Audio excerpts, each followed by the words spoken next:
사소한 일에도 늘 걱정을 하면서 사는 한 사람이 있었습니다. 그런데 어느 날 그가 세상에 걱정거리가 하나도 없는 것처럼 평화로운 얼굴을 하고 지내는 것을 보고 평소에 그와 가깝게 지냈던 친구가 그 사람에게 물었습니다. 자네 요즘은 걱정도 없고 근심도 없고 불안해 보이지도 않네. 무슨 특별한 일이 있는가? 그러니까 그 친구가 대답합니다. 그래, 요즘 내가 한 달 내내 한 번도 걱정을 하지 않았다니. 정말인가? 어째 그런 일이 생겼는가?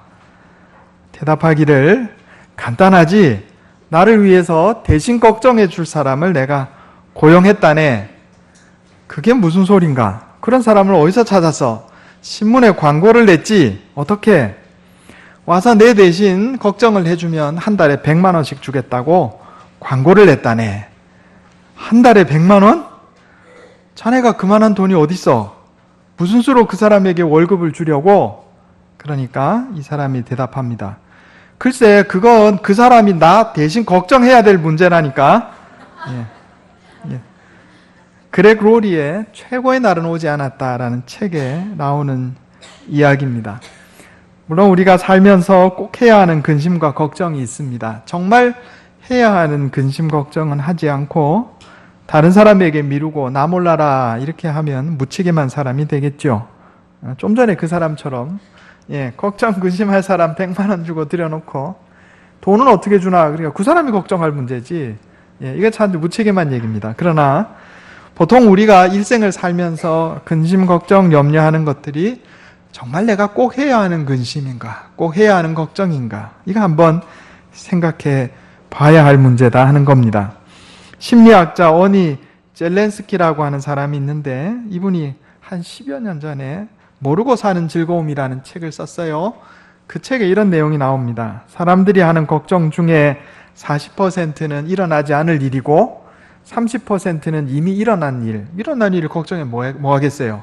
22%는 걱정할 필요가 없는 사소한 일, 4%는 걱정해 봐야 소용없는 일, 4%만이 내가 걱정하면 변화시킬 수 있는 일이라 그럽니다. 그러니까 우리가 하는 걱정 100가지가 있다면 그 중에 진짜로 걱정할 만한 가치가 있는 일은 4가지뿐이고 나머지 96가지는 걱정할 일이 아니다, 이런 얘기죠. 오늘 우리에게 주시는 하나님의 말씀은 예수님께서 제자들을 향해서 근심하지 마라, 걱정하지 마라, 염려하지 마라 이렇게 하신 말씀입니다. 여기는 14장 말씀인데 13장에 보면 예수님께서 제자들에게 내가 이제 예루살렘에 가서 십자가에 달려 죽을 것이다. 그런데 너희 중에 한 사람이 나를 배반할 것이고 또 베드로 너는 나한테 배신할 거다. 너희 중에 한 사람이 나를 팔고 또 베드로 너는 나를 배신할 거다. 이런 이야기를 예수님께서 요한복음 13장에 하셨어요. 제자들이 그 예수님의 말씀 때문에 근심하고 걱정하고 염려한 겁니다. 그런데 예수님께서 이처럼 시리와 낙담으로 인해서 근심에 쌓인 제자들을 향해서 근심하지 말라 이렇게 말씀하셨어요. 근심하지 마라. 그리고 근심하지 말고 이 근심, 걱정, 염려를 극복하는 방법에 대해서 제자들에게 교훈하셨습니다. 그 첫 번째 교훈이 뭔가 하면 하나님을 믿으니 또 나를 믿으라 하는 겁니다. 따라해 보겠습니다. 하나님을 믿으니 또 나를 믿으라. 너희가 왜 근심, 걱정, 염려하냐 하면은 너희가 하나님이 누구신지도 모르고 내가 누군지도 모르고 그래서 하나님도 믿지 않고 나도 믿지 않아서 너희 마음속에 근심이 있는 것이다. 이렇게 지금 말씀하고 계신 겁니다.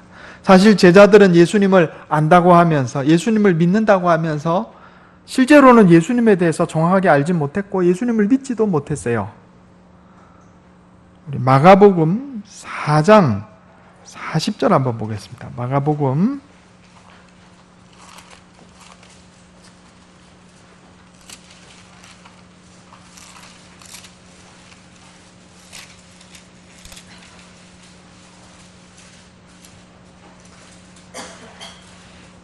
4장 40절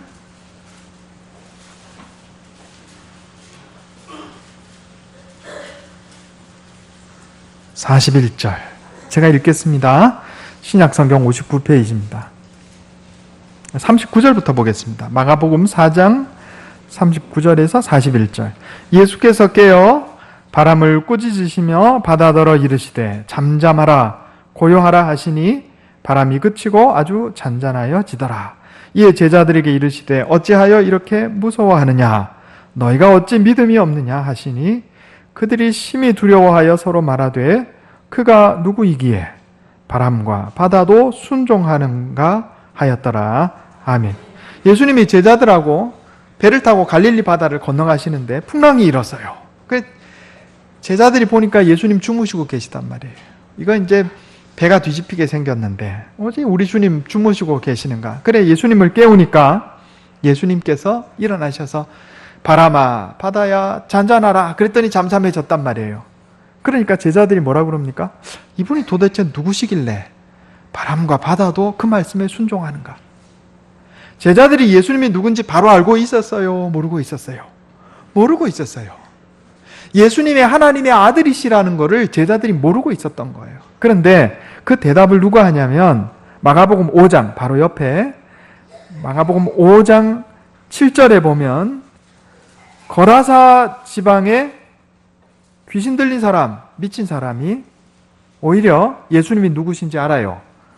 마가복음 5장 7절에 큰 소리로 부르짖어 이르되 지극히 높으신 하나님의 아들 예수여 나와 당신이 무슨 상관이 있나이까. 뭐라고 불러요? 예수님을 지극히 높으신 하나님의 아들 예수여. 귀신 들린 사람도 아는데 귀신도 아는데 제자들은 몰랐어요. 예수님의 하나님의 아들인지. 그래서 갈릴리 호숫가에 바람이 불고 풍랑이니까 두려워했어요. 근심했어요. 예수님께서 하나님을 믿으니 곧 또 나를 믿으라 이렇게 말씀하신 것은 너희가 근심 걱정 염려하는 것은 하나님이 누구신지 내가 누군지 알지도 못하고 믿지도 못하기 때문이다 이렇게 말씀하는 겁니다. 하나님이 어떤 분이세요? 이 세상을 창조하신 분입니다. 우리 인생을 섭리주관하시는 분이세요. 예수님이 어떤 분이세요? 하나님으로부터 하늘과 땅의 권세를 받아서 우리 삶을 주관하시는 분이 예수님이에요. 그런데 그 예수님이 우리를 사랑하신다 그랬어요. 그러니까 우리는 걱정, 근심, 염려할 일이 없는데 예수님이 누구신지 알지도 못하고 예수님을 믿지도 못하니까 근심, 걱정, 염려에 쌓여있다 이런 이야기입니다. 세상 사람 믿지 말고 하나님을 믿고 예수님을 믿어야 됩니다.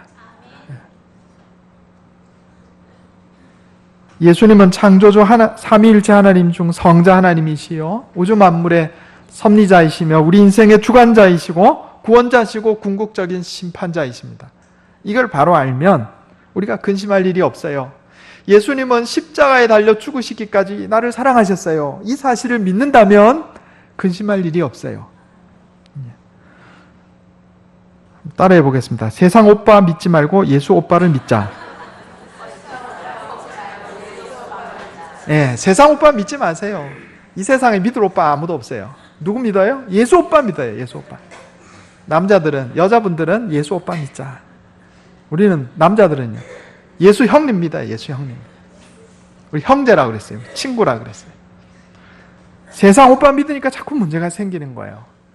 옆에 있는 오빠도 믿지 마세요. 사람이에요, 사람. 예수 오빠 믿으면 돼요. 예수 오빠. 예수 오빠가 누구신지 알고 그를 믿으면 돼요. 그 사랑을 믿으면 됩니다. 그러면 우리 마음속에 근심이 없어진다 하는 거예요. 예수님께서 제자들에게 말씀하시잖아요. 내 아버지 집에 거할 곳이 많다. 만약에 너희 데려갈 데가 없었으면 내가 너희에게 미리 말하지 않았겠냐. 너희 데려갈 곳도 없으면서 내가 너희한테 말 안 하고 너희한테 속이겠냐 말이야. 나를 믿어라. 나를 믿어라. 내가 너를 위해서 거처를 예비하러 간다. 그 다시 온다. 반드시 다시 온다. 내가 죽어도 죽은 게 아니고 내가 하나님 곁으로 가는데 다시 온다. 그리고 너희를 데려갈 거다. 우리 근심 걱정할 게 없어요. 성경 한 구절 더 찾아보겠습니다. 시편 146편.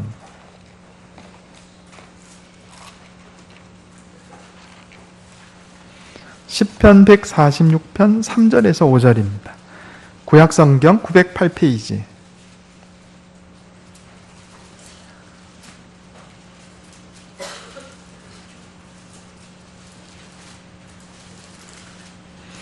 구약성경 908페이지 10편 146편 3절에서 5절 말씀입니다.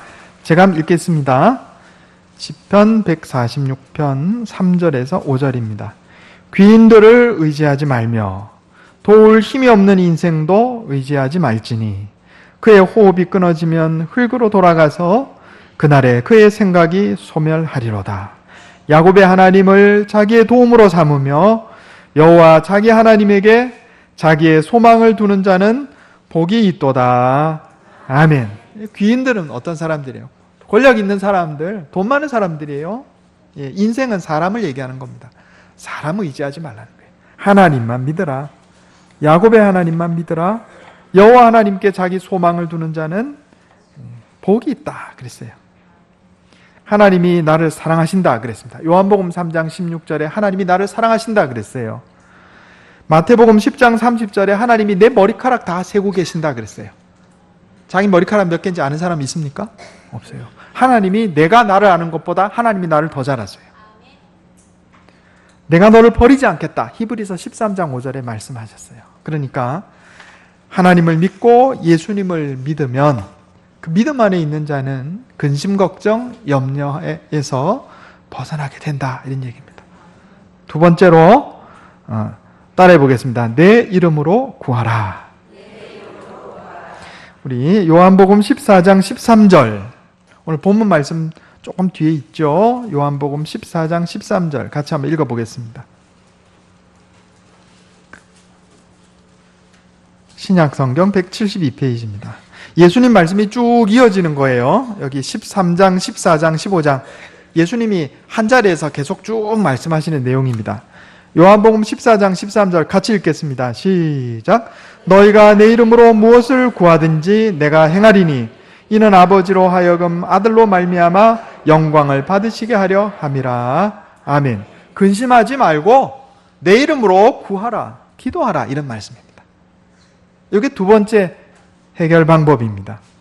정말로 내가 예수님이 누구신지 알고 예수님을 믿는다면 예수님의 이름으로 기도할 겁니다. 빌립보 4장 6절에 너희는 아무것도 염려하지 말고 다만 모든 일에 기도와 간구로 너희 구할 것을 감사함으로 하나님께 아뢰라 그랬어요. 믿음이 있는 자는 근심하지 않고 기도합니다. 근심, 걱정, 염려거리 많죠. 인생 살다 보면. 그런데 근심을 스탑하고 기도합니다. 믿음 있는 자는. 제가 지난 주일에 절망에 빠진 사람의 특징이 세 가지라 그 말씀을 드렸어요. 뭐예요? 첫 번째, 자기 자신에 대한 실망. 두 번째, 환경에 대한 원망. 세 번째, 미래에 대한 절망. 이 세 가지가 특징이라 그랬잖아요. 요거 심리학 용어로 인지삼재라고 합니다. 인지삼재.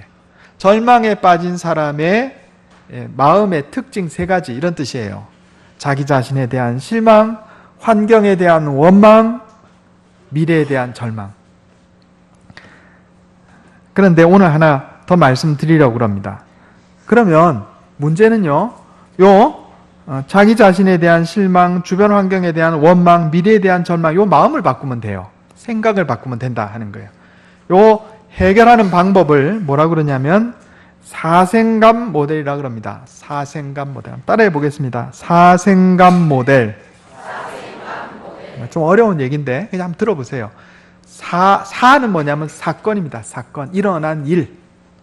생은 뭐냐면 생각. 일어난 일에 대한 생각. 마지막으로 감은 거기에 대한 감정적인 결론을 얘기하는 겁니다. 똑같은 사건이 일어났는데 어떤 사람은 이것을 긍정적으로 생각해요. 그러면 감정적인 결론이 소망으로 나타나는 거예요. 어떤 사건이 일어나는데 어떤 사람은 이것을 절망적으로 생각했어요. 이건 이제 부정과 절망으로 감정적인 결론을 내리게 된다 하는 거예요. 예를 들어서 어떤 사람이 직장을 잃었어요. 이건 사건이죠. 일어난 사건. 근데 생각을 어떤 사람은 내가 이제 정말 내가 좋아하는 일을 한번 찾아봐야 되겠다. 하나님이 내게 더 좋은 길을 인도해 주시리라. 이렇게 생각하는 사람은 소망과 희망을 가지고 살 수 있어요. 그런데 나는 이제 다시는 취직을 못할 거야. 이렇게 생각하는 사람은 절망하게 되겠죠. 낙심하게 되겠죠. 생각이 어떠냐에 따라서 감정적인 결론이 바뀌는 거예요. 원래 이거는 영어로 ABC입니다. ABC. A는 뭐냐면 Actual Event. B는 Belief. 여기 이제 하나님을 믿는 믿음이 아니고 어떤 생각을 갖느냐 이걸 Belief라고 표현했어요. C는 Consequence. 결론. 마음의 결론 이런 뜻이에요. 영어로 ABC. 이걸 우리 한글로 번역하면서 사생감 이렇게 쉽게 번역했어요. 똑같은 사건에 생각이 바뀌면 감정적인 결론이 달라진다. 성경에 아주 중요한 예가 나와 있습니다. 민수기 13장 한번 보겠습니다. 민수기 13장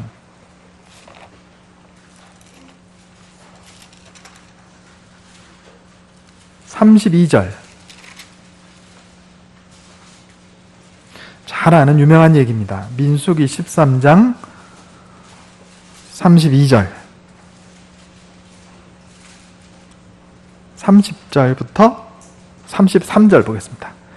민수기 13장 30절부터 33절 216페이지 제가 읽겠습니다. 눈으로 한번 따라 읽어주시기 바랍니다. 이스라엘 백성들이 12명의 정탐꾼을 가나안 땅에 보냈어요. 그 결론입니다.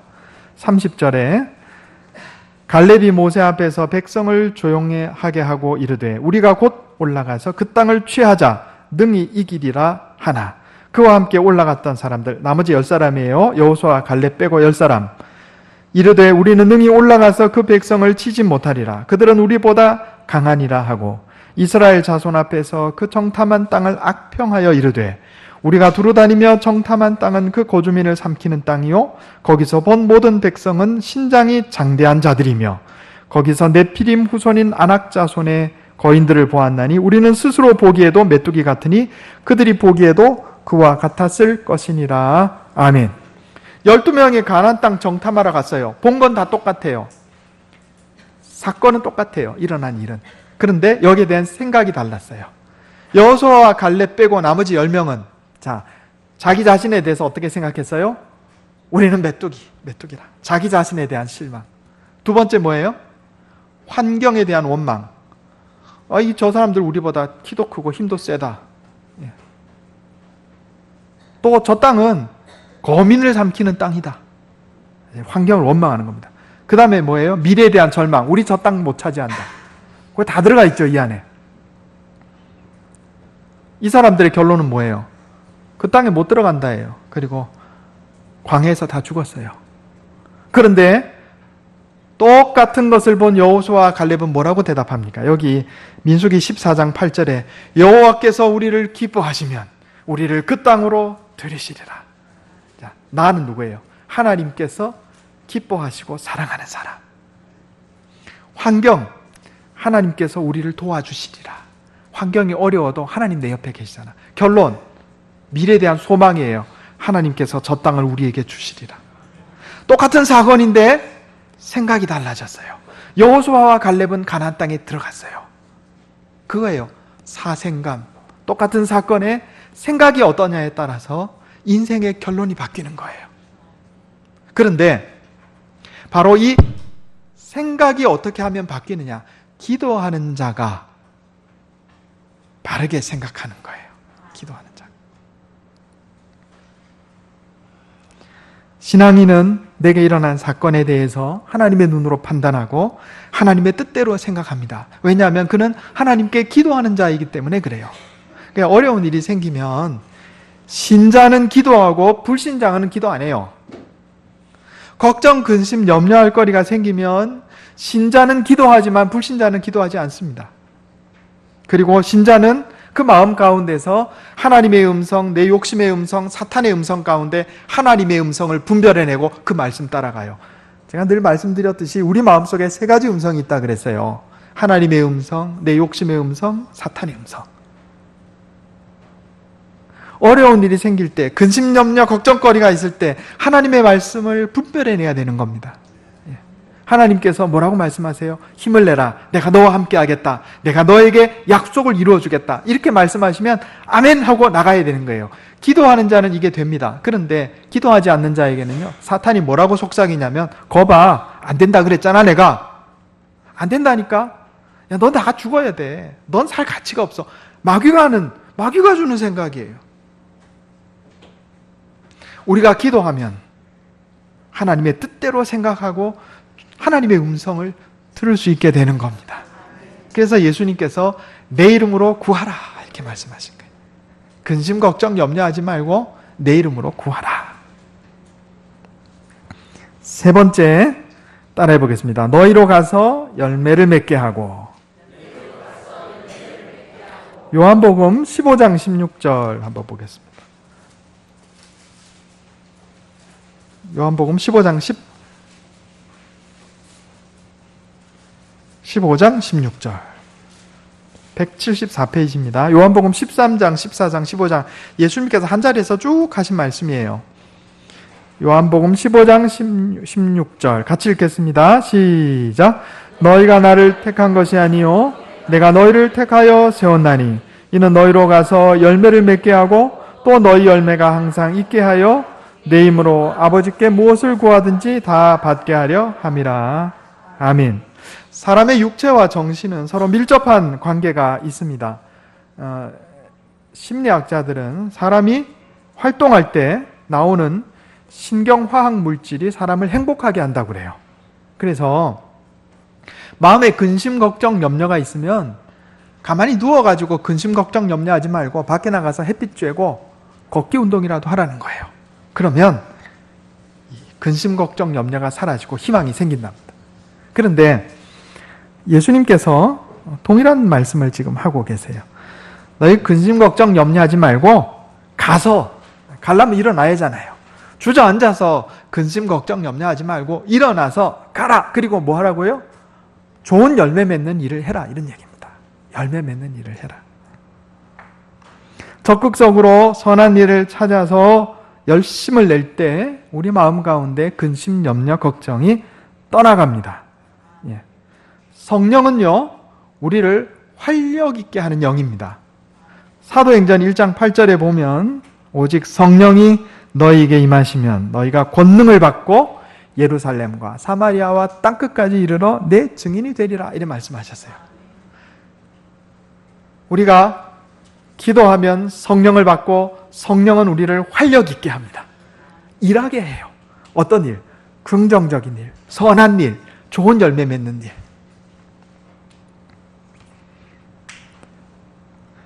내 인생에 좋은 일이 95라 그러면 나쁜 일은 5가 일어납니다. 95%가 좋은 일, 긍정적인 일, 5%가 나쁜 일이에요.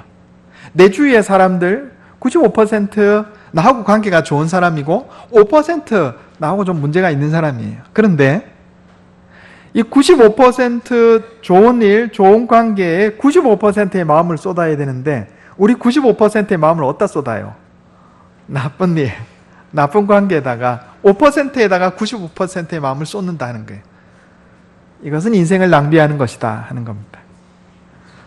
우리 인생은 짧습니다. 내가 좋아하는 일만 생각하고 좋은 사람들만 생각해도 인생은 짧아요. 긍정적인 일, 좋은 일만 생각하자 이런 얘기입니다.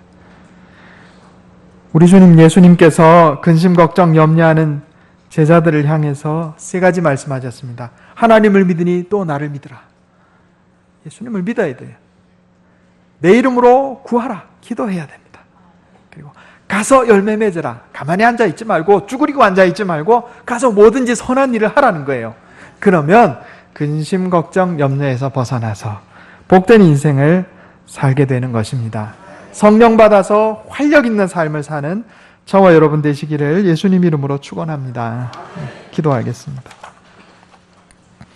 하나님, 너희는 마음에 근심하지 말라 하셨습니다.